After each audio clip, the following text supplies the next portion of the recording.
Բարև արկելի ուգընտիններ, ագընտիններ եւ սիրելի լեմագաններ։ Բանացայնեն ցեզի եդենք հոյետալեմի արձիվ հայդակրով։ Այսօր մեր հայդակրով բիդի անդրադառնանք Հայաստանի Հանրապետության ընդրություններուն, հատկապես Հայաստան Տաշինքին այս դարվան հունիս 7-ին նախապատրաստական աշխատանքներուն եւ հետ ընդրություններու արդյունքներուն։ Հայդակրին գրնանք հետևիլ բանացայնի գայքեչով, ինչպես նաեւ գրնանք հետևիլ հոյետալեմի բանացայնի թիմադադրի զույգ էջերով։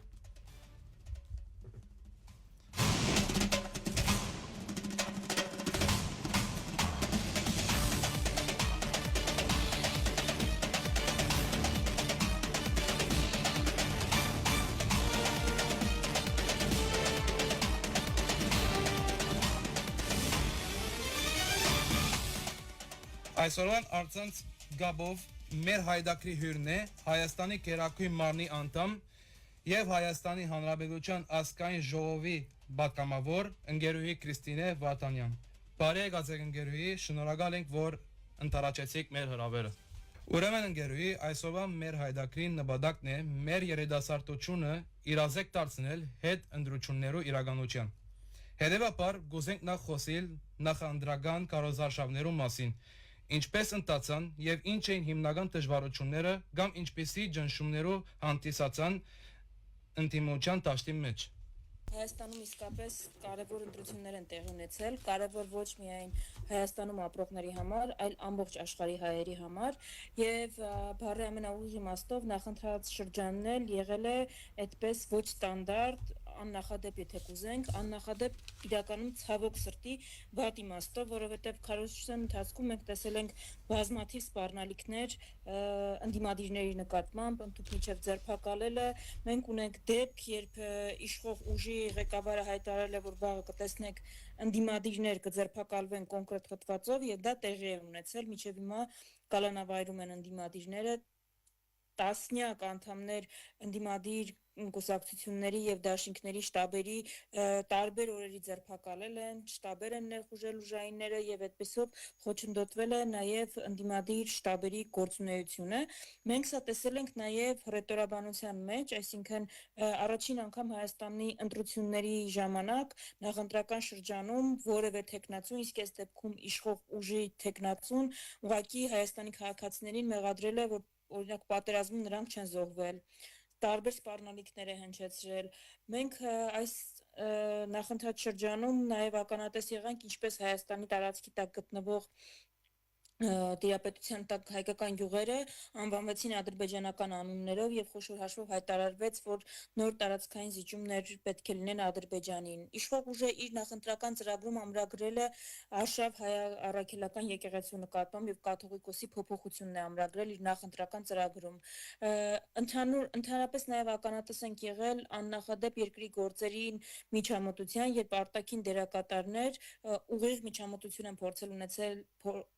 երկրի ներքին գործերին տարբեր հայտարարություններով, օժանդակության ծրագրով, իրենց ուղիղ աջակցությունը հայտնելով օրինակ իշխող ուժին, դա արել է Թուրքիայից, եղել է Թուրքիայից այդպիսի աջակցության հայտարարություններ, եղել է ԵՄ-ից, եղել է ԱՄՆ-ից, եւ այս համարագումարում է, որ մենք ասում ենք, որ նախընտրած շրջանը ընտրությունների օրը այնպիսի վարչական լծակներ են օգտագործվել, նաեւ այնպիսի խախտումներ են արձանագրվել, որոնք էականորեն ազդել են ընտրությունների արդյունքների վրա։ Իսկ արդեն ընտրությունների օրը մենք տեսանք ինչպես զինվորականները, այդ թվում նաեւ ընտրությունների ավարտից հետո քվեարկել են տեղամասերում, այդ տեղամասերի քվեարկության արդյունքները անվավեր ճանաչվեցին եւ արդյունքում ընդդիմադիր ուժերից մեկը ըստ կենտրոնական ընտրական հանձնաժողովի այս պահին չի հաղթահարել անցողիկ շեմը եւ խորհրդարանում չի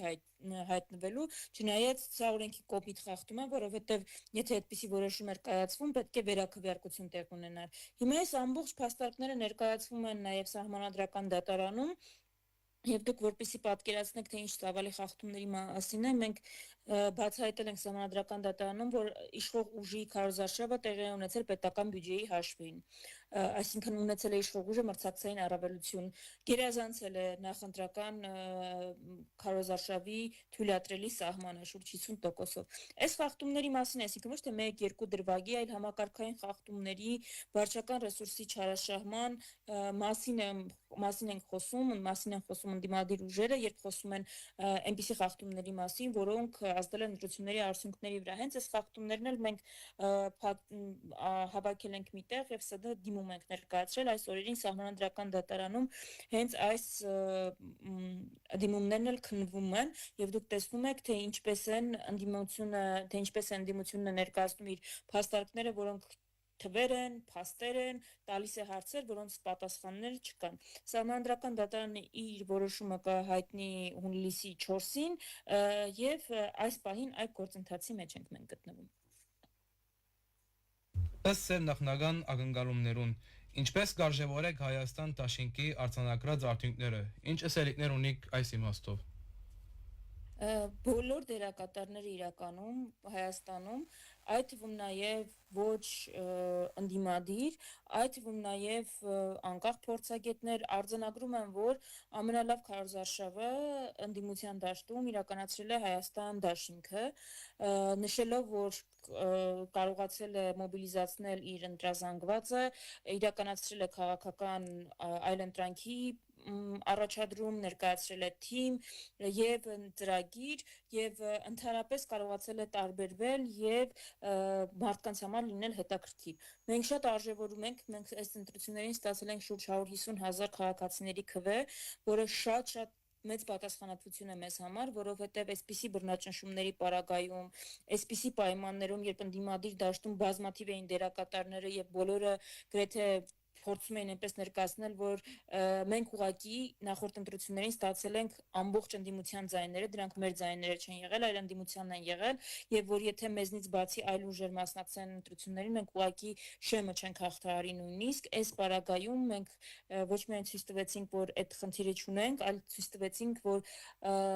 150,000 գաղափարական ընտրողների բանակ ունենք, որը շատ մեծ պատասխանատվություն է մեզ համար, շատ մեծ գնահատանք է եւ կարծում ենք, որ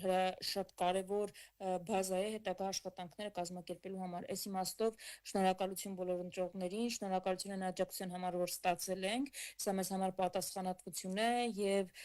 մենք քարոզարշավի ընթացքում ինձ համար մի քիչ դժվար է գնահատել, որտեղ անմիջապես կիզակետում եմ եղել, բայց փորձել ենք, կարող եմ ասել, որ փորձել ենք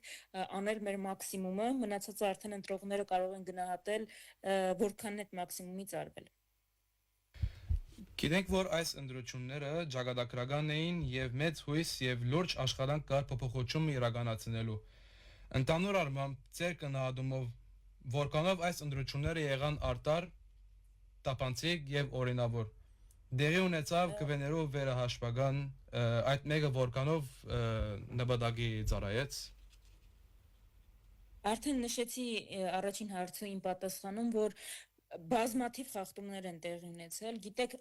երբ մենք 21-րդ դարում 2026 թվականին խոսում ենք խախտումների մասին, շատերը պատկերացնում են, որ դա օրինակ քվեատուփ գողանալը կարող է լինել։ Շատերը պատկերացնում են, որ լցոնումները, այսինքն քվեաթերթիկներ վերցնել եւ տուփերով լցնել քվեատուփերի մեջ։ Խոսքը դրա մասին չէ։ Աշխարհը զարգացել է, տեխնոլոգիաները զարգացել են, եւ եթե ամեն ինչ ավելի գեղեցիկ, փաթեթավորված է տեղի ունենում, եթե կաշառքի փոխարեն օրինակ վարչապետի տիկինը հիմնում է բարեգործական հիմնադրամ, իրականացնում է բարեգործական արշավ, նաեւ նախընթաց շրջանում, որը արգելված է բոլոր ընդդիմադիրներին, եւ իրենք ֆորմալ առումով այդ նախընտրական շրջանում ուղղակի ամուսնալուծվում են, դա խախտում է մեկ է։ Եթե իշխող ուժի մարզային այցերի համար պետական բյուջեի է օգտագործվում այն դեպքում, երբ մյուս ուժերը ստիպված են իրենց անարդյունավետ սահմանափակ ռեսուրսներից այդ ծախսերը հոգալ, դա վարչական ռեսուրսի չարաշահում է։ Եթե իշխող ուժը 50%-ով գերազանցել է նախընտրական բյուջեն, այսինքն ավելի շատ ծախս է արել, քան իրեն թույլատրված է օրենքով, եւ այդ պարագայում պետք է իր մասնակցությունը կասեցվել ու չի արվել, դա խախտում է։ գիշերը ժամը 2-ին առանց արդյունքները ամփոփելու հայտարարել հաղթելու մասին, դա խոսում է պարտադրանքի մասին։ Կոնկրետ տեղամասերում չեղարկել արդյունքները ուղղակի որպեսզի մի ուժ չհաղթահարի անցողիկ շեմը, դա ամենակոպիտ խախտումն է վերջին 35 տարիների Հայաստանի ընտրության։ Երբեք 58,000 մարդու ձայն ուղիղ եթերում Հայաստանում չեն գողացվել։ Մենք սրա մասն ենք խոսում, սրանք իհարկե ունեցել են էական ազդեցություն եւ հենց այս ամենի համար ենք մենք ասում, որ այս խախտումները այնքան են եղել, որ ուղիղ ազդել են ընտրողների կամքի արտահայտության վրա եւ դրանք չեն արտահայտում ընտրությունների պաշտոնական թվերով։ Մենք այլ խախտումներ ենք հայտնաբերել, օրինակ շուրջ 27,000 ավելի շատ քվեաթերթիկ կա քվեատուփերում, քան ստորագրություններ, ընտրությունների մասնակիցներ, այսինքն։ Հիմա այս բացատրություն չունի, այս 27,000 ինչ որ թվեր փորձում են բացատրել, բայց սրանք փաստեր են եւ այս ամենը մեր գնահատմամբ էական ազդեցություն, այնպիսի ազդեցություն ունեցել ընտրությունների արդյունքների վրա, որ դրանք կարող էին լրիվ տարբեր լինել, եթե այս ամենը չլիներ։ Մենք հենց սա ենք հիմա վիճարկում Սահմանադրական դատարանում։ Այս բոլոր եղածներուն մասին ժողովրդին արձագանքը ինչ է։ Գետնի վրա, այսինքն պոստություն գա կամ բնականon կյանքը կշարունակվի։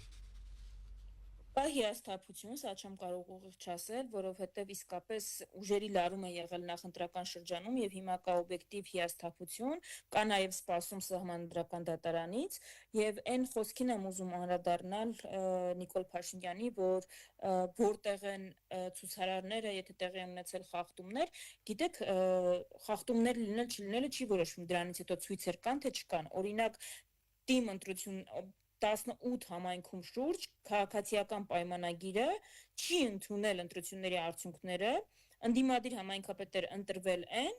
բայց չի ընդունել ընտրությունների արդյունքները, փոխել են նրանց, անգամ ընդդիմադիր համայնքապետ է սպանվել Հայաստանում, դրանից հետո ցույցեր տեղի չեն ունեցել։ Բայց դա չի նշանակում, որ բնակչությունը հաշտ է, կամ դա ճիշտ գործողություն է։ 2017-ի ընտրություններից հետո խորհրդարանական Հայաստանում ցույցեր տեղի չեն ունեցել, բայց ընդամենը 8 կամ 9 ամիս հետո տեղի ունեցել իշխանափոխություն։ Այսինքն դա, որ այս ամենը կուտակվում է, երբ կարտահայտվի, որևէ մեկը չի կարող ասել եւ ինչպես կարտահայտվի, եւ որևէ մեկը չի կարող պարտադրել, որ հենց հիմա հենց իմ պատկերացրած ձևով արտահայտեք դժգոհությունը, թե չէ դժգոհություն չկա, այս դժգոհությունը կուտակվում է եւ այդ կուտակումը բերելու է փոփոխության։ Երբ կլինի այդ փոփոխությունը, դա էլ է որոշում ժողովուրդը։ Իբրև Հայաստան տաշինք, իբրև հոյտա, աբակայի իմաստով, որոնք պիտի լան ձեր առաջնահերթ կայլերը եւ ինչպիսի ռազմավարություն պիտի որտեգրվի խորհրդարանեն ներս առաջեկա դարիներուն, Արցախի օրագարկով, երկրի անվտանգային հարցերուն գծով եւ ընդհանրապես աբասկայնացման հետ կապված։ Նախ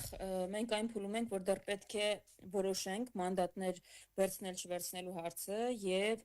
դա կախված է Սահմանադրական դատարանի նաեւ վճռից, այսինքն դրանից հետո ենք այդ հարցին անդրադարձ կատարելու, դա պետք է լինի ընդդիմության միասնական դիրքորոշումը եւ այն բանից հետո երբ կպարզենք գնալու ենք խորհրդարան, թե չենք գնալու, դրանից հետո ավելի կոնկրետ կլինի, թե որն է լինելու օրակարգը, ինչ խոսույթ է լինելու։ Ես մի բան կարող եմ ասել, որ այս պայքարը շարունակվելու է, որովհետև սա Հայաստանի մեր բոլորի համար պայքար է։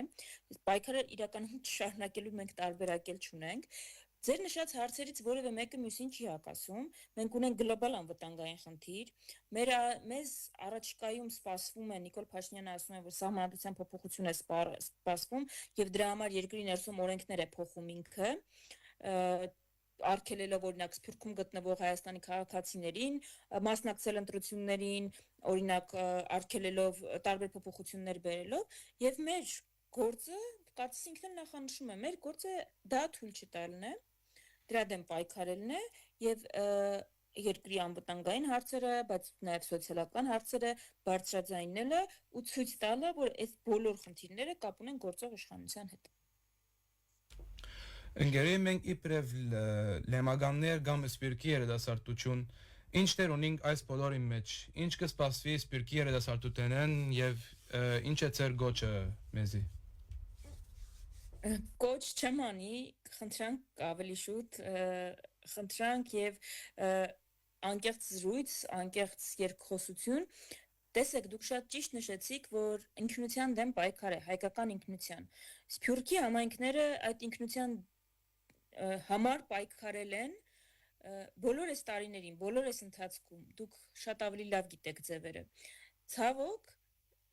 հիմա հայկական ինքնության համար պայքար է հենց Հայաստանում։ Այնտեղ, որտեղ մենք բոլորս մտածում էինք, որ մեր ինքնությունը պաշտպանված է ու ընդհանրապես դրա մասին անհանգստանալու կարիք չունենք։ Հիմա ճիշտ այնպես, ինչպես դուք Լիբանանում, ձեր ընկերները Սիրիայում, մյուսները այլ երկրներում, երբեմն նաև թշնամական տրամադրված պայքարում են հայկական ինքնության համար, ճիշտ այնպես մենք պիտի պայքարենք նաև Հայաստանում մեր ինքնության համար։ Ու այդ պայքարը մեր բոլորիս համար նույն պայքարն է։ Սա չի սահմանափակվում Հայաստանի սահմաններով, սա Արցախի հետ միայն կապ չունի, սա Հայաստանի գյուղերի հետ կապ չունի, սա արշավ է եւ պայքար է հայկական ինքնության դեմ։ Դրա համար հալածվում են խորհրդանիշերը, ազգային կառույցները, ազգային անհատները։ Այդ պայքարում մենք պարտվելու իրավունք չունենք։ Մի բան ընդհանրապես պիտի որոշենք, որ այս պայքարում մենք չենք կարող պարտվել։ Հիմա, երբ այսպես ենք դնում հարց է առաջանում, ուրեմն այս պայքարում կարելի է հաղթել այդ ինքնությունը պահպանելով, միասնականությամբ, նույն օրակարգի շրջանակներում լինելով ու նույն օրակարգի շրջանակներում գործելով։ Ես կարծում եմ, որ մենք, մանավանդ երիտասարդները, խնդիր ունեն եւ հարց ունեն ավելի նոր ձևաչափեր ստեղծելու, ավելի սերտ համագործակցության եւ այս օրակարգի շուրջ ավելի ակտիվ համագործակցության, որովհետեւ կան բաներ, որ մենք այստեղ չենք կարող անել եւ կան բաներ, որ դուք այդտեղ չեք կարող անել, բայց որպեսզի բարձենք թե դրանք որոնք են եւ իրար լրացնելով անենք, մենք կարիք ունենք շփումների, համագործակցության, ձևաչափերի եւ ամենակարևորը նույն նպատակների համար գործելու։ Այդ նպատակը հայկական ինքնության պահպանումը, զարգացումն է։ Մեթոդները տարբեր են։ Հիմա Հայաստանում օրինակ արշավ է Արցախի դրոշի նկատմամբ։ Դա նշանակում է, որ մենք բոլորս խնդիր ունենք մեր խորհրդանիշերը պահպանելու։ Արշավը Արարատի նկատմամբ, արշավը հայ առաքելական եկեղեցու նկատմամբ, արշավը դաշնակցության նկատմամբ։ Ուրեմն այս բոլորը եւ ֆիզիկապես հնարավորինս եւ այս բոլոր կառույցների մարմնավորած գաղափարները վառ պահելը, պրոպագանդելը, ավելի շատ երիտասարդներին իրենց համագիր դարձնելը, բացատրելը կարևորությունը մեր բոլորի գործն է։ Մենք այսօր ունենք թվային աշխարհ, որտեղ ընդհանրապես կապ չունի որտեղ ենք մենք գտնվում։ Հսկայական գործ ունենք անելու թվային աշխարհում։ Մենք ունենք այսօր Բաքվի բանտերում պահվող հայ ռազմագերիներ։ Իրենց մոռացության չտալը մեր նվազագույն պարտականությունն է։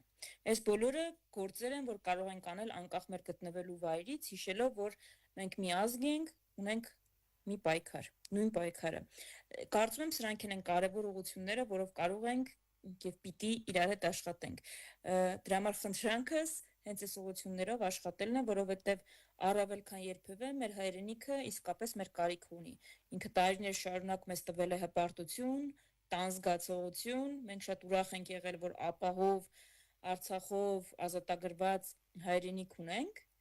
եւ տվել է մեզ ջերմ զգացողություններ, կանչել է մեզ հեռվից ու հիմա էլ պիտի շարունակի այդպես մնալ, այդպես լինել, բայց հիմա ինքը մեր կարիքը ունի ու մենք իրավունք չունենք այս վիճակում իրեն մենակ թողել։ Չենք կարող հիասթափվել մեր հայրենիքից, որովհետեւ այն նման է մեր ծնողին, ծնողից չեն հիասթափվում, չենք կարող հիասթափվել, զայրանալ եւ իրավունք չունենք զայրանալ մեր ժողովրդի վրա, որովհետեւ այն մերն է, մենք մի մասնիկն ենք ու այլ ժողովուրդ մենք չենք ունենալու։ Մենք այս ենք, այսպիսին ենք, վատը չենք ու պիտի իրար օգնելով այս խնդիրները կարողանանք լուծել, որովհետև մարդու ուժերից վեր, ուրեմն նաև ազգերի ուժերից վեր որևէ փորձություն չի տրվում։ Դրա համար մենք սա կարող ենք լուծել, բայց եթե լինենք միասնական։ Սա է իմ մտորումները այս հարցի շուրջ։ Շնորհակալ ենք ընկերուհի, հարգելիներ։ Այսպիսով հասած գլանք այսօրվա մեր հայդակրի ավարտին։ Շատ շնորհակալ ենք ընկերուհի Կրիստինե այս լուսաբանող հարցազրույցին։ Հայդակիրը ցածր գրնակ դիտել հոյտալեմի եւ վանացանի թիմադեդրի զույգ էջերով գանտիբինգ դարբեր հաղորդումներով հետևեցեք մեր զույգ էջերուն։ Ցերեսություն։ Ստեսիոն, շնորհակալություն։